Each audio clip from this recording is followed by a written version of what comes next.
Nepal communist party माओवादी केन्द्रका प्रभावशाली नेता पूर्व मन्त्री देव प्रसाद गुरुङसँग विशेष कुराकानी गर्दैछौँ। देवजी, तपाईँलाई म जनता जान्न चाहन्छु, कार्यक्रम स्वागत गर्न चाहन्छु। धन्यवाद। तपाईँको पार्टीको आजको स्थायी समितिको निर्णय के हो? ठ्याक्कै भन्नुहोस्, सीधा प्रश्न उत्तर तपाईँ। आज स्थायी समितिको बैठकमा त मुख्य रूपमा पार्टीको विधानसँग जोडिएका केही विषयहरू र नियावली सम्बन्धी विषय र पार्टीको आन्तरिक जीवनमा विभिन्न कमिटीहरूको गठन, भेला सम्मेलनको क्रममा आवश्यक पर्ने निर्वाचनका लागि चाहिँ केही नियावलीहरू तयार गर्ने विषयमै केन्द्रित थियो। त्यही विषयमा चाहिँ त्यही विषयको लागि बसेको आज। तर चीनसँग सीमा विवाद समाधान गर्नको लागि सरकारले एउटा कार्यदल बनायो अध्ययन गर्नको लागि। त्यसमा तपाईँको आपत्ति किन? तपाईँको पार्टीले किन असन्तुष्टि व्यक्त गर्यो आजको बैठकमा? जनता जान्न चाहन्छन्, बताउनुहोस्। अब निश्चय पनि यो विषयमा केही गम्भीर प्रश्नहरू चाहिँ उठेको छ, छलफलको रूपमा उठेको छ। यो समयमा जसरी चाहिँ सिमानाको बारेमा, हुम्लाको सिमानाको बारेमा जसरी कार्यदल गठन गरेर छानबिन गर्ने भनेर भने त्यो उपयुक्त देखिँदैन चाहिँ। होइन, किन उपयुक्त देखिँदैन? हुम्लामा त चीनले नेपालको भूभाग मिचेको छ भने जीवनबहादुर साईले त सप्रमाण दिनुभएको छ नि। यो कुराको बारेमा विगत कालमा पनि यो कुरा उठेको हो र त्यो बेलामा पनि छानबिन गरेर परराष्ट्र मन्त्रालयले एउटा रिपोर्ट पेश गरिसकेका छ र त्यो बेलामा पनि साइन्टिफिक विधि नै प्रयोग गरेर चाहिँ तपाईँको GPS सिस्टमबाट साइन्टिफिक विधि नै प्रयोग गरेर एथेन्टिक रूपले चाहिँ तपाईँको चाहिँ रिपोर्ट दिइसकेका छ। त्यसकारणले त्यो ढङ्गले रिपोर्ट दिएर एउटा च्याप्टर क्लोज भइसकेको विषयको बारेमा अहिले त्यो विषय उठाएर एक प्रकारले उत्तरसँगको चाहिँ मैत्रीपूर्ण सम्बन्धलाई चाहिँ खलल पुर्याउन खोज्ने खालको चाहिँ कतै त्यसले काम गर्ने त होइन भन्ने प्रकारको चिन्ता हो। सिमाना हो, निश्चित रूपले सिमाना विवाद रहेको अवस्थामा समाधान गर्नुपर्छ। विवादको प्रश्नको बारे, हुम्लाको प्रश्नको बारेमा पहिले निश्चित रूपले कुरा उठेको, उठिसकेपछि सरकारले परराष्ट्र मन्त्रालयले छानबिन गरेर चाहिँ रिपोर्ट पेश गरिसकेको हो। त्यो सीमा अतिक्रमण भएको होइन भन्ने कुरा चाहिँ तपाईँको रिपोर्ट पेश गरिसकेको छ। तपाईँले हेर्नु भएको छैन भने तथ्याङ्कहरू बाहिर आएको छ। तपाईँकै पार्टीका कर्णाली प्रदेशका छ नि मुख्यमन्त्री महेन्द्र बहादुर साईले चाहिँ जिम्मेवारी साईसँगै गएर हेर्नु भएको छ, निरीक्षण गर्नु भएको छ। चीनले चाहिँ नेपालको भूभाग अतिक्रमण गरेको, मिचेको भनेर त्यत्रो तथ्याङ्क बाहिर आउँदाखेरि देव गुरुङजी चाहिँ मिचेको छैन, चीनले नेपालको भूभाग भनेर कसरी भनिदिनु भएको छ? अहिलेसम्मको रिपोर्टको आधारमा मिचेको प्रमाण छैन। तपाईँ जानु भएको छ? होइन, म गएको छैन ठाउँमा। होइन, म गएको छैन होला। तपाईँ हेर्नु पर्दैन, तपाईँले हच्चाको भएर बोल्न मिल्छ देवजी? हेर्ने त राज्यको चाहिँ तपाईँको चाहिँ साइन्टिफिक ढङ्गले राज्यले गर्ने चाहिँ रिपोर्टको आधारमा हो नि, नापी विभागले गर्ने रिपोर्टको आधारमा हो नि। नापी विभागले गरेको रिपोर्टको आधारमा, GPS सिस्टमबाट गरेको रिपोर्टको आधारमा चाहिँ सीमा मिचेको छैन भनेर चाहिँ नापी विभागले भन्ने, होइन, राज्यको अङ्गले चाहिँ भन्ने, अनि हामीले चाहिँ त्यतिकै मनोगत ढङ्गले सीमा मिचेको छ भनेर भन्न त मिलेन त। जीवनबहादुर साईले भन्नुभएको छ म हेलिकप्टर पठाइदिन्छु, म आफै पैसा खर्च गर्छु, आएर हेरे हुन्छ। व्यक्तिगत रूपले उहाँलाई त्यो लाग्न सक्छ, त्यो दाबी विरोध गर्न सक्ने, उहाँले त प्रश्न भन्नुभएको छ, लाग्न सक्ने कुरा छ। नेपाली बसमा आज बिहान पनि उहाँले कुरा गर्नुभएको छ कार्यक्रममा। कसैलाई लाग्ने कुरा एउटा पाटो हो, फ्याक्ट कुरा अर्को कुरा हुन सक्छ। त्यसकारणले हामीले त खोज्ने त फ्याक्टको कुरा खोज्ने कुरा हो। कसैले केही लागेछ भन्ने कुराको आधारमा मात्रै हेर्ने कुरो त भएन नि, होइन। त्यसकारणले हुनसक्छ उहाँलाई त्यो लागेको हुनसक्छ,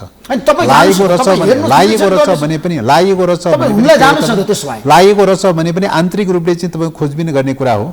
यदि त्यस्तो रहेछ भने द्विपक्षीय रूपले सम्वाद गर्ने कुरा हो, वार्ता गरेर चाहिँ हलो निकाल्नुपर्ने कुरा हो। द्विपक्षीय सिमानाको बारेमा चाहिँ एकरो ढङ्गले चाहिँ तपाईँको चाहिँ आन्तरिक मामिला हो भनेर चाहिँ के अरे अध्ययन गर्नुपर्छ भनेर मिल्छ त्यो चाहिँ। त्यसकारणले गर्दाखेरि चाहिँ भलै यो विषय छलफलको क्रममा छ, होइन। सरकारले एउटा निर्णय गरेको भए तापनि सरकारका कतिपय निर्णयहरू सीमाहरू यसमा तपाईहरुको आपत्ति छ, सीमाहरू माओवादी केन्द्रको कमजोरी रहन होइन भने यसमा जुन कार्यदल बनिन अध्ययन गर्न यो विषय अलिकति छलफलको विषय हो, छलफल गरेर गर्न पाउँदा राम्रो हुन्थ्यो भन्ने कुरा हो। र यो छलफल कुराकानी गरेर एउटा अनुकूल परिस्थितिमा चाहिँ यो छलफल गरेर चाहिँ एउटा मतलब यदि साँच्चैकै समस्या रहेछ भने पनि अर्को प्रक्रियाबाट हल गर्नुपर्ने कुरा हो। तर जुन ढङ्गले हल गर्ने भनेर चाहिँ जुन ढङ्गले कुरा उठान गरिरहेको छ त्यसले चाहिँ नेपालको परराष्ट्र नीतिमा गम्भीर प्रकारको चाहिँ तपाईँको चाहिँ कमजोर पार्ने खालको चाहिँ स्थिति पैदा भएको। देवजी, चीनसँग सीमा विवादको कुरा गर्दाखेरि तपाईँ रुष्ट हुने अनि भारतसँग मात्रै कुरा गर्ने? नेपालको चाहिँ सीमा विवाद भारतसँग मात्रै छ, चीनसँग छैन। फ्याक्ट हेर्ने कुरा, तथ्य हेर्ने कुरा हो नि। तथ्य हेर्नु मनोगत ढङ्गले मात्रै भन्ने कुरा त होइन नि। वास्तविकता हेर्नु, मनोगत ढङ्गले हेर्ने कुरा त होइन नि, तथ्यमा हेर्ने कुरा हो नि। सिमानाको समस्या कहाँ छ भन्ने कुरा त तथ्यमा हेर्ने कुरा हो नि। सारा चाहिँ दुनियाँले तथ्यमा साबित गरिसकेको छ तपाईँको चाहिँ हैन, संसदले सर्वसम्मत रूपले चाहिँ तथ्य साबित गरिसकेको चाहिँ छ हैन। त्यत्रो तथ्यलाई चाहिँ तपाईँको दायाँ बायाँ गरेर तोडमोड गर्न मिल्छ? होइन, जिम्मेवार साले तपाईँलाई भन्नुभएको छ हेलिकप्टर पठाइदिन्छु म देव गुरुङजीलाई, आउनुहोस् हेर्नुहोस्। होइन, अब होइन, हुम्लामा पठाउने कुरा चीनले नेपालको भूभाग मिचेको छ भनेर उहाँले तथ्याङ्क दिनुभएको छ। पठाउन सक्नुहुन्छ उहाँले, सक्नु होला, उहाँलाई त्यो लाग्न सक्छ, व्यक्तिगत रूपले उहाँलाई त्यो लाग्न सक्छ। त्यो लाग्ने कुरा त्यो अलग कुरा हो। उहाँलाई के लाग्छ भन्ने कुराको आधारमा पछाडि लाग्ने कुरा त भएन नि। राज्यको मेकानिजमबाट चाहिँ तपाईँको यथार्थ के हो भन्ने कुराको एउटा रिपोर्ट आइसकेको छ। फेरि पनि चाहिँ तपाईँको कसैलाई डाउट लाग्छ भने पनि, डाउट लागेको छ भने पनि विधि, यो प्रक्रियाबाट हल गर्ने विधि हो। यो चाहिँ यो त प्रोभोकेसन गर्ने विधि हो। उहाँ त हुम्लाबाट निर्वाचित जनताको प्रतिनिधि हो हैन, जनताको प्रतिनिधि हो भनेर भन्दैमा चाहिँ तपाईँको सामान्य मूल्य मान्यता भन्दा विपरीत ढङ्गले चाहिँ विवादै रहेछ रे हैन, सीमा अतिक्रमणै भएको रहेछ रे, एक्सनलाई मान्नुहोस् रहेछ भने पनि त चाहिँ यो समस्या समाधानको उपाय हो, यो तरिका उपाय हो, यो ढङ्गले हल हुन्छ। होइन, कार्यदल गठन गर्न नपाउने, त्यस कारणले गर्दाखेरि होइन, यो त चाहिँ कार्यदल हो, आन्तरिक मामलामा पाइन्छ। सिमानाको चाहिँ प्रश्न त आन्तरिक मामला त विषय त होइन नि त। सिमानाको प्रश्न त आन्तरिक मामला त होइन त। चाहिँ आन्तरिक मामला नभएको विषयमा आन्तरिक मामलाको बारेको चाहिँ छानबिन समिति कसरी हुन सक्छ? सरकारले गर्यो, तपाईँको पार्टीका नेताहरू पनि छन् नि क्याबिनेटमा, जनार्दन शर्मा, त्यो हो, तपाईँले विरोध गर्न मिल्छ? निर्णय गर्ने प्रक्रियामा सरकारमा बस्ने अनि सरकारले बनाएको कार्यदलको चाहिँ निर्णय गर्ने प्रक्रियामा कहिलेकाहीँ मिस्टेक हुन सक्छ। निर्णय गर्ने प्रक्रियामा कहिलेकाहीँ मिस्टेक हुन सक्छ हैन। मान्छेले मिस्टेकै गर्न सक्दैन भन्ने कुरा होइन। चाहिँ राष्ट्रियताको मुद्दाको बारेमा आन्तरिक मामला हो कि द्विपक्षीय मामला हो कि के हो कसो भन्ने कुराहरूको मामलामा हुनसक्छ, कहिलेकाहीँ मिस्टेक हुनसक्छ। त्यस कारण अहिले हामी छलफलमा छौँ, छानबिनमा छौँ, अध्ययन गरिरहेका छौँ, बुझिरहेका छौँ। यो निर्णय चाहिँ सायद उपयुक्त समय भएन, ठिक उपयुक्त भएन भन्ने कुरा छलफल चलिरहेको छ। पार्टीभित्र छलफल चलिरहेको विषय हो, पार्टीभित्र उठेको विषय हो। त्यस कारणले गर्दाखेरि अहिले पार्टीभित्र छलफल, पार्टीका नेताहरू सरकारमा छन्, क्याबिनेटले निर्णय गर्यो अनि तपाईँले आएर विरोध गर्न मिल्छ? होइन, यो राष्ट्रियताको मुद्दा हो। राष्ट्रियताको मुद्दा भनेको सरकारको मातहतको विषय होइन, सरकारभन्दा माथिको कुरा हो हैन। स्वाधीनताको प्रश्न भनेको चाहिँ तपाईँ के हो त भन्दाखेरि व्यक्तिभन्दा ठुलो कुरा हो हैन, तपाईँको सरकारभन्दा ठुलो कुरा हो हैन। राष्ट्रिय स्वाधीनताको मामला भनेको त सबैभन्दा सर्वोच्च मामला हो नि नेपालको सन्दर्भमा त। त्यस कारणले गर्दाखेरि स्वाधीनतामाथि आँच पुग्ने प्रकारका घटनाहरू, गतिविधिहरू कहीँबाट भएको छ भने त्यसको बारेमा सजग गराउने कुरा, सचेत गराउने कुरा सबै नेपालीहरूको दायित्वको कुरा हो, जिम्मेवारीको कुरा हो हैन। त्यस कारणले गर्दाखेरि यो कुरा चाहिँ तपाईँको चाहिँ उपयुक्त समयमा ठिक ढङ्गले साइड भएन। नीति भयो नि त, सरकारमा पनि बस्ने अनि सरकारले बनाएको कार्यदलको पनि विरोध गर्न मिल्छ भने देवजी? मेरो प्रश्न होइन, राष्ट्रियतासँग जोडिएको मैले अघि नै भने नि, नेपालको आन्तरिक मामलाको बारेमा सरकारले छानबिन गर्न सक्छ, अध्ययन गर्न सक्छ, जाँचबुझ गर्न सक्छ। अनि त्यसमा तपाईले आपत्ति गर्न सक्छ? यो मामला त सिमानाको प्रश्न हो नि, यो मामला त सिमानाको प्रश्न हो नि। सिमानाको प्रश्नको बारेमा नेपालको मामला मात्रै भनेर मिल्छ? सिमानाको प्रश्नको बारेमा त छिमेकीसँग जोडिएको मामला हो नि। छिमेकीसँग जोडिएको मामला त दुई पक्षको मामलासँग जोडिएको विषय हो नि। दुई पक्षको मामलासँग जोडिएको विषय चाहिँ यो ढङ्गले हल गरेर मिल्छ मिल्दैन हैन? यो ढङ्गले हल हुन्छ हुँदैन? क्वेसन त त्यो हो नि। त्यस कारणले यदि चाहिँ त्यो खालको चाहिँ अतिक्रमण भएको रहेछ रे चाहिँ एक्सनलाई मान्नुहोस्, त्यस्तो भएको रहेछ रे चाहिँ भने पनि त चाहिँ तपाईँको चाहिँ द्विपक्षीय मामला हो नि। द्विपक्षीय संवाद गरेर चाहिँ कुराकानी गरेर चाहिँ छलफल गरेर टुङ्ग्याउने मामला हो नि हैन। त्यस कारणले गर्दाखेरि यो जुन खालको कार्यविधिहरू प्रक्रियाहरूबाट सुरु भएको छ त्यसले चाहिँ हाम्रो परराष्ट्र नीतिको सन्दर्भमा, राष्ट्रिय स्वाधीनताको प्रश्नमा परराष्ट्र नीतिको सन्दर्भमा चाहिँ मतलब सायद उपयुक्त भएन भन्ने प्रकारको तर्क वितर्कहरू उठेका छन्। छलफलकै क्रममा छ। अहिले एउटा टुङ्गोमा पुग्ने कुरा भन्दा पनि छलफलको क्रममा उठेका सरकारले यो कार्यदल गठन गरेर चीनसँग सीमा विवादको कुरा गरेर गल्ती गर्यो ठ्याक्कै भन्नुहोस् तपाईँको दृष्टिकोण। अब अहिले छलफलकै क्रममा छ, पार्टीभित्र उठेको विषयको बारेमा मैले कुरा गरिरहेको चाहिँ छु हैन। अहिलेभित्र पार्टीभित्र उठिरहेको विषयको बारेमा कुरा गरिरहेको चाहिँ छु, छलफलको क्रममा छ। अहिले नै यो बात त्यो भन्ने प्रश्न होइन, सरकारले गरेको काम ठिक कि बेठिक तपाईँ बताउनुहोस्। त्यही त सरकारले कार्यदल गठन गर्नु ठिक कि बेठिक? सरकारले समाधान गर्नको लागि सरकारले गरेका कतिपय कामहरू बेठिक पनि हुन सक्छ।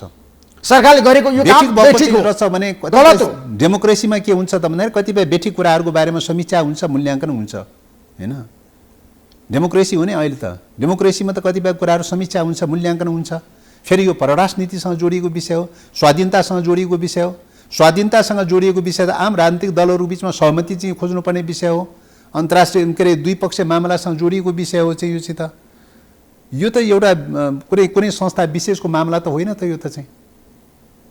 यो त आम सरोकारको चाहिँ विषय हो। त्यसो भएको हुनाले जुन प्रक्रियाबाट चाहिँ तपाईँको यो विषयको उठान भएको चाहिँ छ, सायद यसले चाहिँ हाम्रो परराष्ट्र नीतिको सन्दर्भमा राष्ट्रिय स्वाधीनतासँग जोडिएको मामलाको बारेमा सायद मेच्योर खालको चाहिँ कदम चालेन कि भएन कि भन्ने कुराको बारेमा छलफलको रूपमा उठेको विषय हो। त्यसो भए चीनसँग नेपालको सीमा विवाद छ कि छैन ठ्याक्कै भन्नुहोस्। हैन, अब अहिलेसम्म चाहिँ तपाईँको उल्लेखनीय रूपमा अहिलेसम्म चीनसँग सीमा विवादको बारेमा सायद त्यति धेरै उठेको छैन अहिलेसम्म। तर उठेको छ सङ्घसभादेखि जुम्लासम्मको कुरा गर्दाखेरि कहीँ चाहिँ रहेछ समस्या रहेछ भने चाहिँ कहीँ समस्या रहेछ भने समस्या रहेछ भने दुई पक्षको बिचमा वार्ता गर्ने कुरा हो। आपसी वार्ताको प्रक्रियाबाट हल गर्ने विषय हो।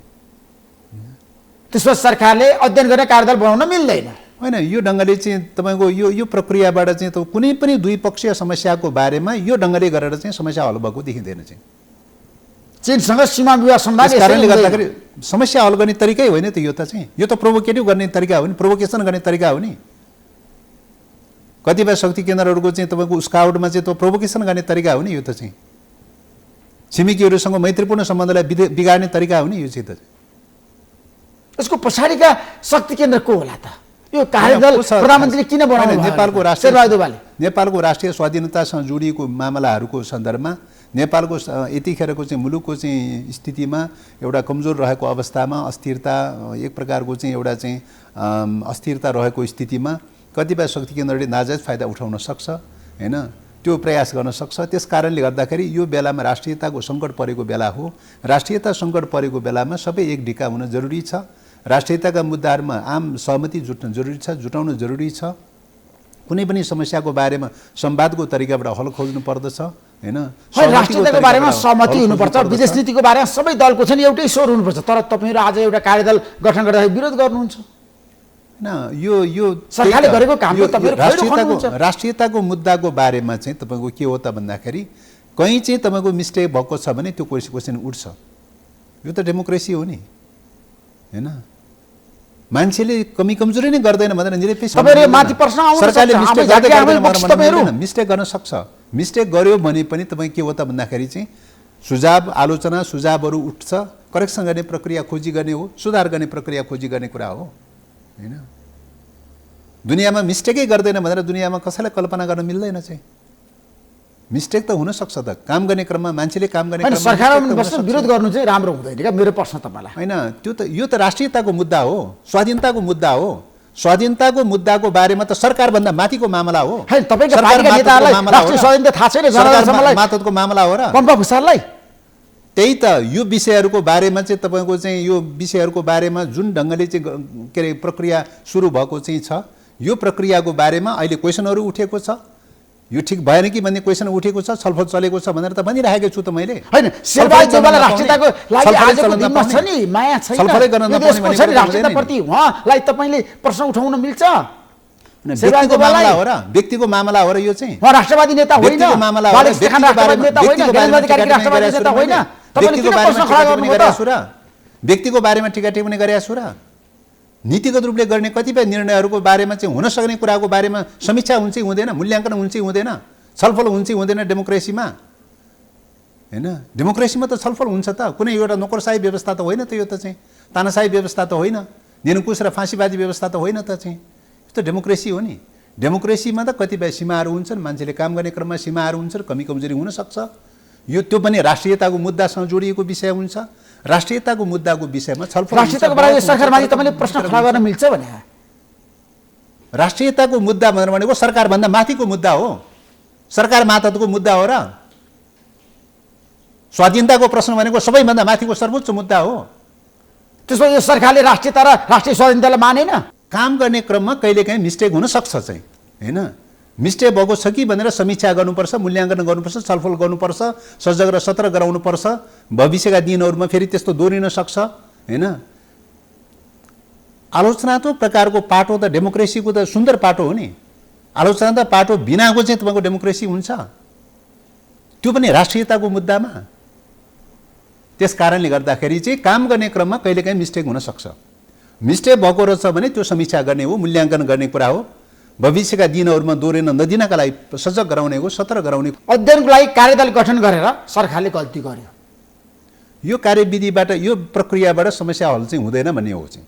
किन द्विपक्षीय सिमानाको क्वेसन उठाइसकेपछि द्विपक्षीय मामलाको बारेमा द्विपक्षीय सहमति र समझदारीको आधारमा समस्या खोज्ने हो नि, समाधान खोज्ने हो नि।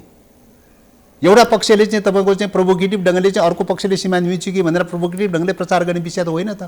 त्यसरी प्रचार गरेर त हल त हुँदैन त। त्यस कारणले यो परराष्ट्र नीति ह्यान्डलिङ गर्ने कुरामा अहिले परराष्ट्र मन्त्री नभएको बेलामा, हैन, नीति कार्यक्रममा पनि यो विषय नभएको अवस्थामा चाहिँ, हैन, यो विषय नउठेको सन्दर्भमा अहिले जुन ढङ्गले, जुन प्रसङ्गमा जसरी चाहिँ अप्रत्याशित रूपले क्याबिनेटमा उठेर जुन ढङ्गले निर्णय गर्यो, हैन, यो निर्णय चाहिँ परराष्ट्र नीतिको, स्वतन्त्र परराष्ट्र नीतिको पोइन्ट अफ भ्यूले हेर्दाखेरि चाहिँ केही कमजोरीहरू भएको छ है, केही सीमाहरू रहेको छ है, हैन? यो समयक्रममा सच्याउँदै जानुपर्छ भन्ने कुरा हो चाहिँ। एमसीसी पारित गर्न यतिखेर प्रधानमन्त्री शेरबहादुर देउवाले गृह कार्य सुरु गर्नुभएको छ। अब तपाईँहरू चाहिँ सरकारमा हुनुहुन्छ, एमसीसी पारित हुन्छ होइन? अब तपाईँले मान्नुहुन्छ होइन? अब एमसीसी पास गर्नलाई हामीले भन्दै आइरहेका छौँ, 2-3वटा कुरा भन्दै आइरहेका छौँ। पहिलो कुरा त यो आइपीएसको पार्ट चाहिँ को रूपमा आइरहेको छ। आइपीएसको पार्ट होइन भनेर घोषणा गर्न तयारी हुने कि अमेरिकाले त भनिसक्यो त होइन। पहिलो कुरा त्यो। दोस्रो कुरा के हो त भन्दाखेरि त्यसका भित्रका जो शर्तहरू छन्, हैन, शर्तहरू छन् र 15वटा भन्दा बेसी चाहिँ कार्यदलले सिफारिस गरेको 15वटा भन्दा बेसी सुझावहरू चाहिँ छन् कि असमान प्रकारका शर्तहरू छन्, राष्ट्रिय हित प्रतिकूलका असमान खालका शर्तहरू छन्। ती असमान खालका शर्तहरू चाहिँ संशोधन गरेर चाहिँ राष्ट्रिय हित अनुकूल बनाउन तयारी हुन्छ कि हुँदैन? हैन, कुनै पनि शर्त। दोस्रो प्रश्न, राष्ट्र हित तेस्रो प्रश्न के हो त भन्दाखेरि चाहिँ यो राष्ट्रियताको मुद्दा हो। राष्ट्रियताको मुद्दा भएको हुनाले यो राष्ट्रियताको मुद्दामा आम सहमतिको जरुरी हुन्छ, आम राष्ट्रिय सहमतिको जरुरी हुन्छ। राष्ट्रिय सहमति बिना हुँदैन। त्यस कारणले गर्दाखेरि बहुमतले पारित गर्नु नि एमसीसी त किन राष्ट्रिय सहमति चाहिन्छ? बहुमतले पास गर्ने तपाईको चाहिँ सदनबाट पास गर्ने कानुनी व्यवस्था कहाँ छ? आर्थिक परियोजना भनेर भन्ने अनि सदनबाट पार गर्ने चाहिँ तपाईको कानुनी व्यवस्था कहाँ छ? देखाउनुस् त कुनै कानुनी व्यवस्था। तपाईहरु सरकारमा हुँदाखेरि सम्झौता गरेको होइन अमेरिकासँग? त्यो कुरा अमेरिकासँग शेरबहादुर प्रधानमन्त्री 2074 सालमा ज्ञानेन्द्र कार्की अर्थमन्त्री हुनुहुन्थ्यो। 2017 मा सम्झौता गरेको कुरा हो। अनि अहिले आएर 2017 मा सम्झौता गर्दाखेरि 2017 मा सम्झौता गर्दाखेरि आइपीएस को पार्ट बनेको थिएन, आइपीएस गठन भएको थिएन। त्यतिखेर आइपीएस गठन भइसकेपछि अनुदान लिने भने भन्ने आइपीएस गठन भइसकेपछि आइपीएस को पार्ट बन्न चाहिँ लगाइरहेको चाहिँ छ। सक्नुहुन्छ क्या देवजी? मेरो प्रश्न त्यहाँनेर हो। तपाईँ होइन, तपाईको कतिपय सम्झौताहरू राष्ट्रघाती सम्झौताहरू हुन्छन्। हिस्ट्रीमा राष्ट्रघाती सम्झौता हुनै सक्दैन भनेर भन्न सकिन्छ? राष्ट्रघाती सम्झौता गरेको कुरा हो नि, करेक्सन गर्ने कुरा हो नि। त्यही भएर करेक्सनको कुरा उठाइरहेका छौँ, अहिले संशोधनको कुरा उठाइरहेका चाहिँ छौँ, हैन? आर्थिक परियोजना हो भने आर्थिक परियोजनाको मोडेलमा जान किन तयारी भएन? हैन, किन तयारी भएन? किन नेपालको संविधान र कानुनभन्दा माथि चाहिँ तपाईको चाहिँ अमेरिकाको एमसीसी कम्पनीको कानुन प्रभावी हुने अथवा एमसीसी कानुनलाई सुपरसेट गर्ने ढङ्गले राखियो? किन छुट्टै ढङ्गले चाहिँ संरचना बनाएर चाहिँ के अरे एमसीए नेपाल चाहिँ गठन गरियो? प्रसारण लाइन निर्माण गर्ने क्षमता विद्युत प्राधिकरणलाई छैन। सडक पुनर्स्थापना गर्ने, पुनर्निर्माण गर्ने, विस्तार गर्ने क्षमता सडक विभागलाई छैन। राज्यको सडक विभाग हुँदाहुँदै समानान्तर संरचना बनाउने, राज्यको विद्युत प्राधिकरण हुँदाहुँदै समानान्तर संरचना बनाउने, त्यो समानान्तर संरचना बनाएर नेपालको संविधान कानुनको मातहत रहन नपर्ने, अमेरिकाको एउटा कम्पनीको कानुनको मातहत सञ्चालन गरेर चाहिँ यहाँको सार्वभौम अधिकारलाई विखण्डित गर्ने, खण्डित गर्ने। त्यस्तो पनि आर्थिक परियोजना हुन्छ राम्रोसँग पढ्नु त्यस्तो पनि आर्थिक परियोजना हुन्छ राष्ट्रघाती कुरा कहाँ छ भन्नु त्यस्तो पनि आर्थिक परियोजना हुन्छ त्यसकारणले गर्दाखेरि यो आर्थिक परियोजना हो भने चाहिँ तपाईको के हुन्छ त विद्युत प्राधिकरणलाई चाहिँ अनुदान दिन खोजेको हो भने प्रसारण लाइनको लागि दिन खोजेको हो भने विद्युत प्राधिकरणलाई दिनुपर्छ विद्युत प्राधिकरण मार्फत जानुपर्छ विद्युत प्राधिकरणलाई बाइपास गर्नुपर्ने जरुरी किन छुट्टै एमसीए एकाउन्ट बनाउनु पर्ने जरुरी किन अनि त्यो एमसीए एकाउन्ट नेपालको संविधान मातहत नहुने सरकार मातहत नहुने नेपालको कानुन मातहत नहुने अमेरिकाको एउटा कम्पनीको मातहत चलाउनु पर्ने जरुरी किन छुट्टै रूपले संरचना बनाउनु पर्ने जरुरी किन आज नेपालको पूर्वाधारको कोरिडोरको हिसाबले तपाईको चाहिँ पूर्वाधारको हिसाबले चाहिँ गुरु योजनाको हिसाबले नेपाल विद्युत प्राधिकरणले चाहिँ पूर्व पश्चिम उत्तर दक्षिणको चाहिँ आफ्नो प्रकारको गुरु योजना बनाएर राखेको छ त्यो गुरु योजनाले स्वीकार गर्न किन तयारी भएन एमसीसीले छुट्टै प्रकारको एलाइनमेन्ट खोल्नुपर्ने जरुरी किन छुट्टै कोरिडोर बनाउनु पर्ने जरुरी किन हैन त्यसकारणले गर्दाखेरि यो कतैबाट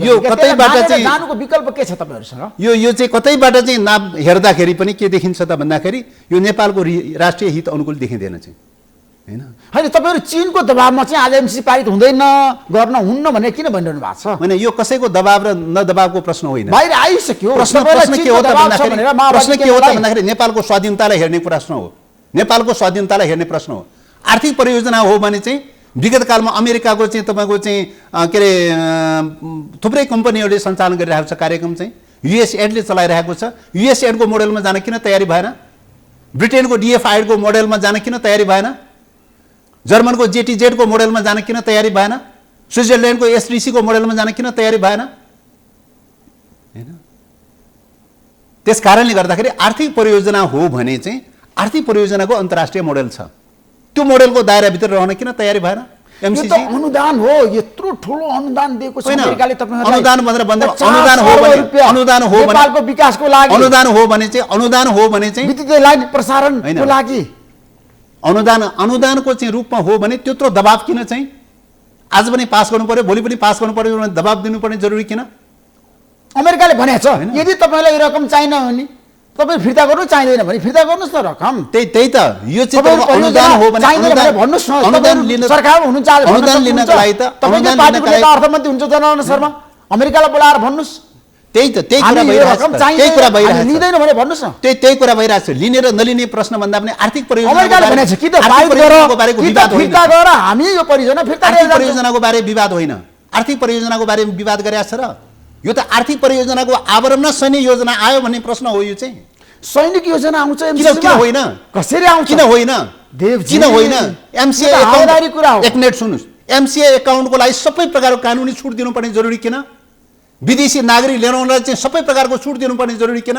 नेपालको पासपोर्टको जरुरी हुन्छ भिसाको जरुरी हुन्छ अनुगमन गर्न पाउँछ निरीक्षण गर्न पाउँछ विदेशी ल्याउने विषयमा केही पनि गर्न पाउँदैन चाहिँ एमसीए एकाउन्टको नाममा सबै विदेशी हुन सक्छ एमसीए एकाउन्टको नाममा एमसीसीको नाममा सबै चाहिँ के चाहिँ सामग्रीहरू प्राविधिक सामग्री ओसार पोसार हुन्छ सबै ओसार पोसार गर्न सक्छ नेपालले अनुगमन गर्ने अधिकार छ निरीक्षण गर्ने अधिकार छ को मान्छे आएको छ भने अनुगमन गर्ने अधिकार पनि छैन नेपाल सरकारले अनुगमन गर्न पाउँछ कहाँ छ देखाउनुस् त सम्झौतालाई राम्रोसँग अध्ययन गर्नु तपाईले हेर्नु भएको छैन राम्रोसँग हेर्नु भएको छैन नेपालले चियाउनसम्म पनि पाउँदैन चाहिँ नेपालले एमसीए एकाउन्टको बारेमा नेपाल सरकारले चियाउनसम्म पनि पाउँदैन चाहिँ अनुगमन गर्ने निरीक्षण गर्ने कुरा त परै राखो नियन्त्रण गर्ने कुरा त परै राखो त्यहाँ चाहिँ को मान्छे लिएर चेक गर्न पनि पाउनुहुन्न तपाईँ चाहिँ के हतियार लिएर के सामान लिएर चेक गर्न पनि पाउनुहुन्न चाहिँ यस्तो सम्झौता पनि हुन्छ आर्थिक सम्झौताको नाममा त्यस्तो सम्झौता हुन्छ दुनियाँमा कहाँ देख्नु भएको छ त्यस्तो सम्झौता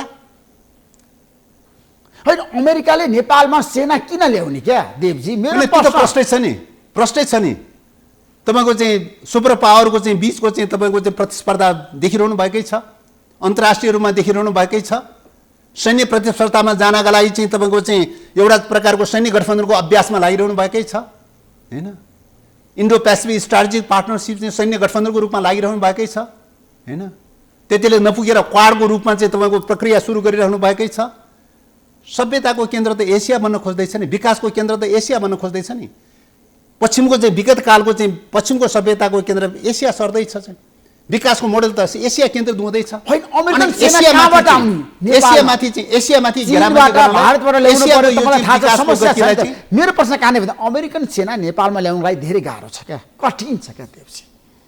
भने जस्तो ल्याउन सकिँदैन। होइन, इन्डो पेसिफिक स्ट्राटेजिक पार्टनरसिप भनेको के हो त भन्दाखेरि चीनसँग सिमाना जोडिएका 15-16वटा मुलुकहरू चाहिँ अस्ट्रेलियादेखि जापानदेखि लिएर साउथ कोरियादेखि लिएर इन्डियासम्मका चाहिँ तपाईँको चाहिँ के अरे 15-16वटा मुलुकहरूको बिचमा एउटा सैन्य गठबन्धन तयार गर्ने। त्यो सैन्य गठबन्धन तयार गरेर त्यो सैन्य गठबन्धनको चाहिँ स्थल सेना नेपालमा राख्ने भनेर चाहिँ तपाईँको चाहिँ स्थल सेनाध्यक्ष चाहिँ त्यसको चाहिँ सेनाध्यक्ष नेपाल भिजिट गर्ने क्रममा नेपालमा क्याम्प राख्नका लागि चाहिँ स्थल खोजी गर्दै हिँडेको अवस्था हो। त्यस कारणले गर्दाखेरि तपाईँको त्यो ढङ्गले चाहिँ स्थिति त अगाडि बढिसकेको कुरा हो नि। त्यसो भएको हुनाले चाहिँ यसको एउटा विशुद्ध एउटै मात्रै उद्देश्य हो, एमसिसी लिएर आयो भने एमसिसीको साथमा तपाईँ विदेशी सेना भित्रिन्छ र अफगानिस्तानको अवस्था हुन्छ, विगतकालको 20 वर्षको अफगानिस्तानको अवस्था हुन्छ, विदेशी सेनाको अखडा बन्छ, विदेशी सेनाको सत्ता कायम रहन्छ, अफगानिस्तानको अवस्थामा जान्छ। यो लेखेर राख्नुहोस् न तपाईँ। यही डिजाइनको लागि चाहिँ यहाँ एमसिसी त्यत्रो द्वारदेखिको तागत लगाएर चाहिँ जोडबल गरिरहेको चाहिँ छ। नत्र भने एउटा सानो एउटा टापु मुलुकको निम्ति, एउटा सामान्य खालको मुलुकको निम्ति त्यत्रो द्वारदेखिको तागत लगाउनु पर्यो जरुरी किन? सैन्य रणनीति होइन भने किन तागत लगाउनु पर्यो? सैन्य रणनीति होइन भने सदनबाट पास गर्नुपर्ने जरुरी किन रह्यो? सदनबाट संवैधानिक रूपले कानुनी रूपले पास गर्ने व्यवस्था कहाँ छ? अनि तपाईँले सम्झौता गरेपछि सदनबाट पारित गराउँछु भनेर भनिसकेपछि सदनबाट पारित गराउने व्यवस्था कहाँ छ? सदनमा पारित गराउने व्यवस्था एमसिसीको धारा दफामा चाहिँ दफा 6 मा चाहिँ तपाईँको सदनमा लगाएर कानुन बनाउन पाउँदैन भनेर लेखाएको छ। चाहिँ त्यहाँ चाहिँ सदनमा लगाएर कानुन बनाउन पाउँदैन भनेर चाहिँ एकातर्फ त्यो लेख्ने, अनि सदनमा लिएर आउने। सदनमा के उद्देश्यले लिएर आउने हो त? कार्यान्वयन गर्नको लागि अगाडि बढोस् यो परियोजना होइन। यो चाहिँ तपाईँ सदनमा लिएर आउनका लागि 3-4वटा कुराहरू चाहिँ छन्। 3-4वटा कुरामा पहिलो कुरा, यदि शान्ति र मैत्री सम्बन्धी हो भने त्यो सदनमा आउँछ। शान्ति र मैत्री सम्बन्धी सम्झौता त होइन। एउटा कम्पनीसँग गरेको सम्झौता शान्ति र मैत्री त हुन सक्दैन। दोस्रो, सैन्य सुरक्षा सम्बन्धी हो भने चाहिँ त्यो सदनमा आउँछ हैन, या त त्यो सैन्य सुरक्षा सम्बन्धी हो भनेर भन्नु पर्यो। तेस्रो, प्राकृतिक स्रोत र साधन सम्बन्धी बाँडफाँड सम्बन्धी हो भने चाहिँ त्यो सदनमा आउँछ। चौथो चाहिँ तपाईँको सिमानाको विवादको मामला हो भने सदनमा आउँछ। यी 4वटा मध्ये बाहेक चाहिँ अरू चाहिँ सदनमा आउँदैन। अर्को एउटा कन्डिसनमा आउँछ, त्यो के त भन्दाखेरि सन्धि ऐनले चाहिँ अन्तर्राष्ट्रिय कानुन हो भने अन्तर्राष्ट्रिय कानुनको हकमा सदनमा आउन सक्छ। एउटा कम्पनीसँग सम्झौता गरेको सम्झौता अन्तर्राष्ट्रिय कानुन त हुँदैन त चाहिँ। अहिलेसम्म कुन मुलुकसम्म चाहिँ अन्तर्राष्ट्रिय कानुनको मान्यता प्राप्त गरेको छ? एउटा कम्पनीसँग गरेको सम्झौता चाहिँ। त्यस कारणले अन्तर्राष्ट्रिय कानुनको चाहिँ भियना सन्धिले व्याख्या गरेको छ। तपाईँको अन्तर्राष्ट्रिय रूपमा विभिन्न राज्यहरूको बिचमा अन्तर्राष्ट्रिय सम्झौता गरेर संरचना बनाउनका लागि एउटा चाहिँ तपाईँको चाहिँ त्यस्तो संरचना बनाउनलाई सम्झौता गरिएको छ भने त्यस्तोलाई अन्तर्राष्ट्रिय कानुनको परिभाषा गरेको छ। यो अन्तर्राष्ट्रिय कानुनको परिभाषाभित्र पनि पर्दैन। अनि अन्तर्राष्ट्रिय कानुनको परिभाषाभित्र पनि पर्दैन, शान्ति र मैत्री सम्बन्धी पनि होइन, प्राकृतिक स्रोतको बाँडफाँड पनि होइन, सिमाना पनि होइन। अब एउटै मात्रै बाँकी के त? त्यो सैन्य रणनीति सम्बन्धी हो भने सदनमा आउँछ। त्यसकारण आर्थिक आवरणमा चाहिँ तपाईँको सैन्य रणनीति सदनमा चिराउन खोजिरहेको चाहिँ छ। त्यस कारणले गर्दाखेरि मेरो प्रश्न कहाँ भने तपाईँको पार्टी अध्यक्ष प्रचण्डले पुलचोकमा तपाईँहरूले केपी शर्मा ओली प्रधानमन्त्री हुँदाखेरि नेपाल कम्युनिस्ट पार्टीमै रहँदाखेरि विरोध प्रदर्शन गर्नुभयो। त्यतिखेर प्रचण्डले भन्नुभयो पम्पा भुषाललाई एमसिसीको एक शब्द पनि तपाईँ नबोल्नुहोस्, विरोध नगर्नुहोस् भनेर भनेको देख्नु भएन? भिडियो क्लिप हेर्नु भएन? होइन, तपाईँको पार्टी अध्यक्षले प्रश्नको भनेको नि एमसिसीको विरोध नगर्नुहोस् होइन पम्पाजी भनेर। होइन, त्यो बेलाको सन्दर्भमा कुन प्रसङ्गमा कुन पृष्ठभूमिमा उहाँले भन्नुभयो त्यो अलग कुरा हो हैन। हामीले त हेर्ने त एक्सनमा हेर्ने कुरा हो नि। एक्सनमा हेर्दाखेरि अहिलेसम्म अध्यक्ष प्रचण्डले लगातार रूपले के भनिरहनु भएको छ त? त्यो बेला नेकपाको कार्यदल बनेको चाहिँ तपाईँको 15 बुँदे जलनाथको नेतृत्वमा 15 बुँदे जो सिफारिस गरेको छ र त्यो सिफारिसको आधारमा चाहिँ संशोधन हुनुपर्छ, राष्ट्रिय हित अनुकूल बनाउनुपर्छ। राष्ट्रिय हित अनुकूल नबनाइकन त्यो अगाडि बढ्न सक्दैन। तर शेरबहादुर देउवाला उहाँले भन्नुभएको छ एमसिसी पारित गर्न म तपाईँलाई सहयोग गर्छु भनेर भनिरहनु भएको छ। तपाईँको पार्टी दोस्रो कुरा के हो त? प्रचण्ड र शेरबहादुर देउवाको बिचमा कुरा मिलिसकेको छ। यो संशोधन भयो, संशोधन गरेर राष्ट्रिय हित अनुकूल आयो भने पनि चाहिँ त्यो बेलामा राष्ट्रिय सहमति जरुरी हुन्छ हैन। त्यस कारणले गर्दाखेरि चाहिँ यो कुरा चाहिँ यिनै कुराहरूको आधारमा चाहिँ कुराहरू चाहिँ गरिरहनु भएको चाहिँ छ। तर प्रचण्डले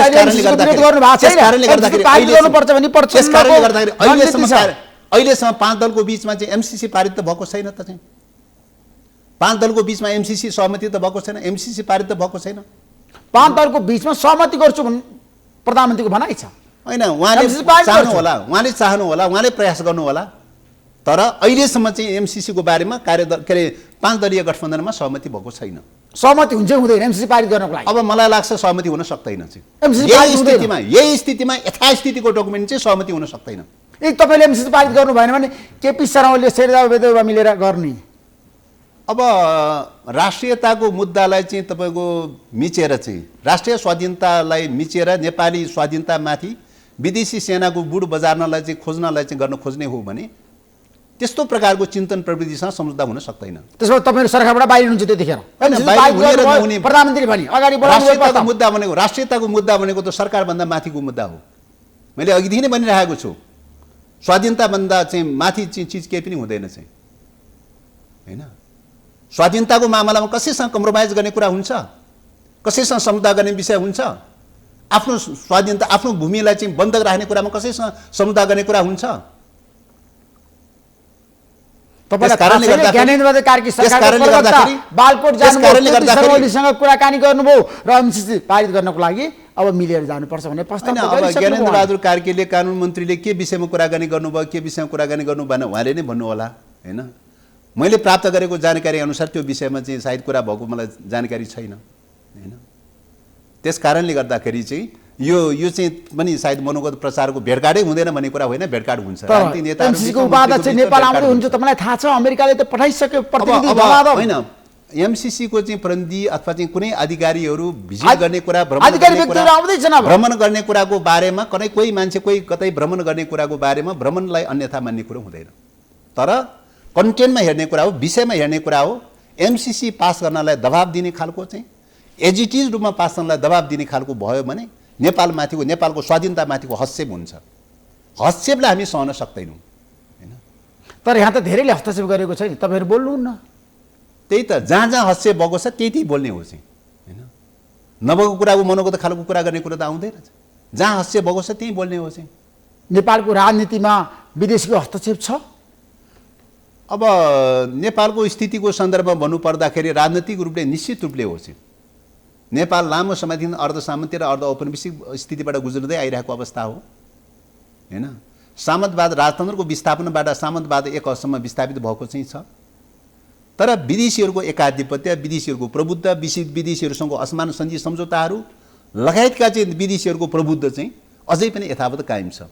त्यसैले अबको यात्रा भनेको विदेशीहरूको प्रभुत्वबाट नेपाललाई कसरी मुक्त गराउने भन्ने नै हो चाहिँ।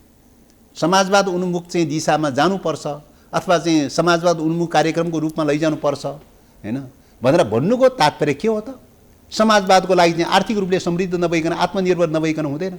आत्मनिर्भर भनेको चाहिँ एकाधिकार दलाल पुँजीवादलाई विस्थापित नगरिकन आत्मनिर्भर अर्थतन्त्र बन्दैन। राष्ट्रिय स्वाधीनताको अर्थतन्त्र निर्माण नभइकन समाजवादको विकास हुँदैन। समाजवादको त पहिलो शर्त नै के हो त भन्दा राष्ट्रलाई स्वाधीन बनाउने शर्त हो नि। त्यस कारण स्वाधीनताको पाटो नै अहिलेको मेजर कार्यभार हो। मन्त्री परिषद कहिले विस्तार हुन्छ? अब नेताहरूको बिचमा तयारी भएपछि विस्तार हुन्छ। अब अहिलेसम्म नीतिगत तयारी त हो नै, सुरुदेखि सरकार अब नीतिगत तयारी त हो, तर नीतिगत तयारी मात्रै भएर त पुग्दैन चाहिँ, होइन? व्यावहारिक तयारीहरू, कानुनी तयारीहरू पनि पुग्नुपर्छ चाहिँ। कानुनी तयारीको पाटोको बारेमा मैले अघि नै के अरे मतलब देखिरहनु भएकै छ कि निर्वाचन आयोगबाट दल बनाउने प्रक्रियाको एउटा प्रकारको चरणमा पुगेको छ, होइन? त्यस कारणले गर्दाखेरि त्यसको पनि अझ केही न केही बाँकीहरू चाहिँ छन्। सायद 22 गतेसम्म चाहिँ त्यसको चाहिँ कम्प्लिट हुनुपर्ने पार्टहरू बाँकी छ। यो सबै पार्टहरू पनि त कम्प्लिट हुनु पऱ्यो नि, होइन? कानुनी रूपले प्राविधिक खालका पार्टहरू पनि कम्प्लिट हुनु पऱ्यो। नेताहरूले गृह कार्य गरेर तयारी गर्न सक्नु पऱ्यो चाहिँ, होइन? र त्यो तयारी हुने बित्तिकै गठन हुन्छ, विस्तार हुन्छ। तपाईँहरू कारणले गर्दाखेरि ढिलाइ भएको होइन विस्तार? यो हाम्रो कारण, तपाईँले धेरै मन्त्रालय खोजेको होइन, भागभण्डामा तपाईँहरू यतिखेर प्रधानमन्त्रीलाई दबाब दिएर गएको होइन। यो त मन्त्रालय कम बेसी के हुन्छ कसो हुन्छ भन्ने कुराले अड्किने विषय पनि होइन, होइन? अहिलेको मुद्दा भनेको चाहिँ के हो त भन्दाखेरि चाहिँ राष्ट्र सङ्कटमा परेको कुरा, सिस्टमलाई ड्यामेज गराउने, संसद विघटन गर्ने, के अरे डेमोक्रेसीलाई सिद्ध्याउने, राष्ट्रिय के अरे अस्थिरता र अराजकता क्रिएट गर्ने र विदेशी शक्ति केन्द्रको चलखेल बनाउने र नेपालको राष्ट्रिय अस्मिता सिद्ध्याउन खोजेको कारणले गर्दाखेरि चाहिँ यो रक्षा गर्नुपर्छ भन्ने नाममा आधारमा चाहिँ यो सहकार्य र चाहिँ गठबन्धनको प्रक्रिया सुरु भएको हो। त्यस कारणले गर्दाखेरि मन्त्रीमण्डलको 1-2 सिट तल माथिका कुराहरूले यो अड्किने विषय चाहिँ हुँदैन। थ्याङ्क यू सो मच देवजी, धन्यवाद। महत्त्वपूर्ण समय दिनुभयो। तपाईँलाई म धेरै धेरै धन्यवाद दिन चाहन्छु। धन्यवाद। नमस्कार।